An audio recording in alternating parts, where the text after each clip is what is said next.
Aujourd'hui, je suis allée faire mon marché dans ma mangathèque pour vous rapporter des mangas ultra frais, encore frétillants, de quoi vous offrir un splash bienvenu en cette chaude période estivale.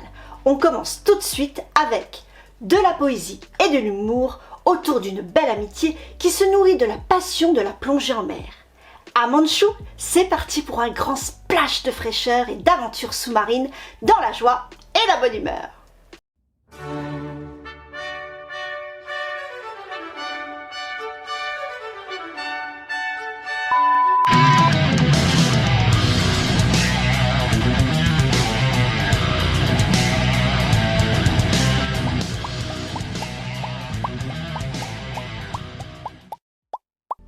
Sur la petite île de Shizuoka, Hikari, alias Pikari, passionnée de plongée, ne tient pas en place. Elle s'apprête à rentrer au lycée. Au même moment, Futaba débarque de Tokyo et vient se poser en scooter près de la baraque de location de matériel de plongée de la grand-mère d'Hikari. Un sacré personnage au passage, si ce n'est pas le destin. Futaba a un coup de foudre pour l'océan, mais timide, maladroite et pas trop sociable. C'est pas gagné de se lancer, sauf si ces deux opposés s'attirent pour une entreprise commune, la conquête des fonds sous-marins. Kozue Amano, l'autrice d'Aria The Masterpiece, nous offre à nouveau une variation de ce qui a fait sa recette inratable. Des jeunes filles passionnées, des chats, un objectif commun, de l'humour et des paysages à couper le souffle d'une poésie folle. Ce manga, en plus de vous apprendre plein de trucs dans le domaine, va vous donner la banane avec une Hikari survoltée, survitaminée, et vous allez en prendre plein les mirettes. 17 volumes achevés chez Kiyun. Ce shonen slice of life remplit tous les critères pour cette vidéo. Il existe également un animé en 2 saisons qui a fait une belle mise en valeur de ce titre à chercher sur le net. N'hésitez plus et descendez les paliers un à un aux côtés de nos deux amis et de leur entourage sympathique. Conseillé à partir de 12 ans. Issu du long métrage d'animation sorti en 2020, José, le tigre et les poissons est une duologie dans la collection Moonlight de Delcourt Tonkam. L'adaptation est réussie et les dessins aquarellés rendent justice à la poésie esthétique du film grâce au duo Naoemoto au dessin et Seiko Tanabe au scénario et autrice du roman original qui nous a malheureusement quittés. Ici, plongée dans le monde onirique que s'est créé Kumiko, ou José, comme elle préfère qu'on la nomme, qui va littéralement tomber dans les bras de Tsuneo, qui passait par là. La grand-mère de la jeune fille engage ce dernier pour veiller sur sa petite fille, après l'accident qui aurait pu se révéler tragique pour elle. Mais on ne peut pas dire que José y mette du sien. Elle le fait vraiment tourner en bourrique. Il faut dire que sa grand-mère a toujours diabolisé le monde extérieur, incarné par la férocité du tigre, alors que le monde sous-marin, qu'illustre José, symbolise la liberté de mouvement qui lui est interdite. Peu à peu, à force de patience et de pédagogie, Tsuneo va se rapprocher du petit chat sauvage et s'en faire aimer énormément en retour. Seulement, la vie nous impose des impératifs. Est-ce qu'ils y sont prêts ? J'ai apprécié l'écriture tout en finesse sur le handicap. Le basculement qui peut arriver à n'importe quel moment. La place de l'art dans la vie de José. Le rôle des rencontres. La force de sa volonté. Les beautés sous-marines que l'on découvre au travers de la passion de la plongée qui anime Tsuneo. C'est un chosei à lire à partir de 13 ans et qui est une belle résonance de vie, édifiante et touchante. Dans Les Enfants de la mer, on est direct embarqué sur le voilier d'une grand-mère à la barre et de son petit-fils, à qui elle raconte des histoires fantastiques dont elle a été le témoin. Ruka, étant jeune, était une jeune fille frondeuse et entière, passionnée de handball. Elle se voit virer de son club au début de l'été suite à une altercation avec une coéquipière. Que va-t-elle faire ?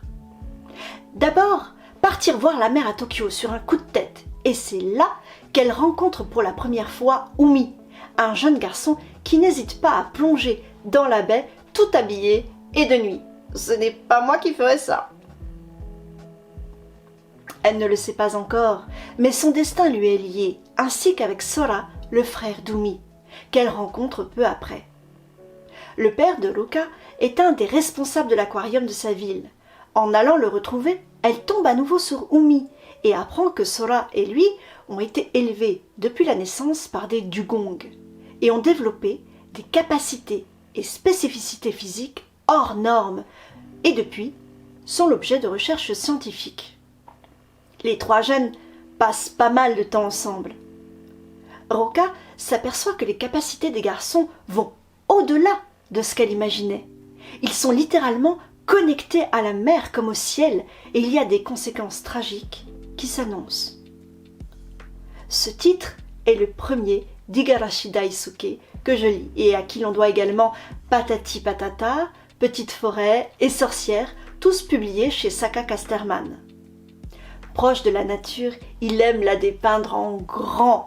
Pour les enfants de la mer, il s'est attaché à dessiner l'immensité et la profondeur de l'océan empreint de spirituel, priorisant sur les personnages. Cependant, les femmes ont une place prépondérante dans son œuvre. Elles ont un lien privilégié avec les événements, selon lui. Il a la particularité également de travailler sans assistant. Il a été notablement influencé par Akira Toriyama, Rumiko Takahashi et Totoro du studio Ghibli. J'ai tout de suite noté la qualité du découpage et du dessin immersif qui retranscrit magnifiquement les fonds sous-marins. L'histoire se met en place de façon régulière et inexorable. On sent comme un piège se resserrer autour de nos protagonistes qui subissent leur destinée. Les impressions et sentiments de Ruka sont particulièrement bien retranscrits et la rendent attachante malgré son fort caractère. Les garçons sont plus mystérieux, mais ça fait sens vu leur origine inexpliquée. Une mention spéciale pour cette réédition de qualité chez Delcourt Tonkam en format double, à couverture rigide, une jaquette qui joue sur la transparence et une cover épurée qui est sobre et élégante, qui invite à l'immersion. Le 3e tome vient de sortir pour un prix d'environ 16 € qui franchement les vaut. Conseillé à partir de 14 ans dans la collection de référence Moonlight. J'espère que vous serez aussi enthousiaste que moi sur ce titre fascinant et merveilleux dont le long métrage est également sorti en 2019 et qui est à couper le souffle. On reste dans l'onirisme et le fantastique au cœur des turpitudes humaines avec cette œuvre magistrale du regretté Satoshi Kon, très connu pour ses réalisations animées comme Perfect Blue, Millennium Actress, Paprika et Tokyo Godfathers. C'est un véritable génie qui nous a quittés et qui a marqué durablement de son empreinte le monde de l'animation. Un univers sensible et plein de trempe tout à la fois, qui dépeint l'humanité dans sa globalité et une passion pour la science-fiction et le merveilleux. Le Pacte de la mer, ou Kaikisen, est une de ses premières œuvres au long cours. Il s'était déjà essayé à plusieurs genres dans le recueil d'histoires Fossiles de rêve. On doit de pouvoir à nouveau se les procurer aux éditions Pika, dans leur collection Pika graphique au prix de 15 €. Dans la petite ville portuaire d'Amide, la tradition veut que tous les 60 ans, la sirène qui veille sur les eaux locales apporte protection et abondance en échange de l'incubation et la préservation de son œuf, tâche confiée aux membres de la famille Yashiro. De nos jours, il n'y a bien que le grand-père de Yusuke qui prend encore les choses au sérieux. Son fils est bien prêtre shinto de leur temple familial, mais l'appel de la modernité et du profit est tenace, avec l'arrivée d'un promoteur immobilier sans scrupules. Et Yosuke lui-même qui ne croit pas trop à cette légende.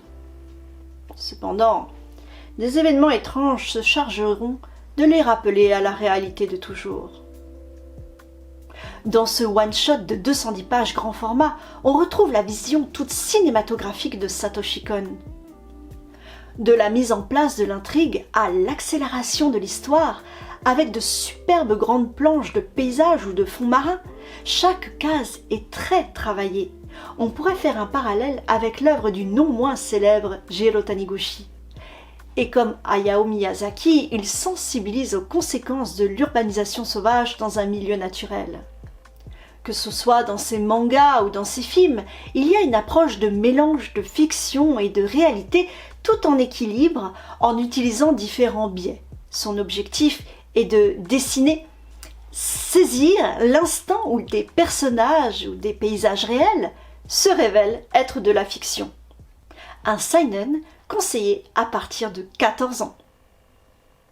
Ce sera le dernier titre que je vous proposerai dans cette vidéo que j'ai essayé de faire éclectique et rafraîchissante. J'espère que ça vous permettra de faire des découvertes ou redécouvertes passionnantes pour vos lectures estivales de cet été.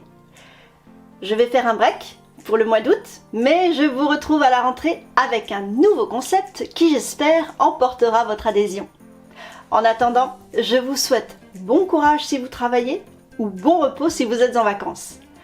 N'oubliez pas de me soutenir par vos likes et commentaires. Cordialement vôtre!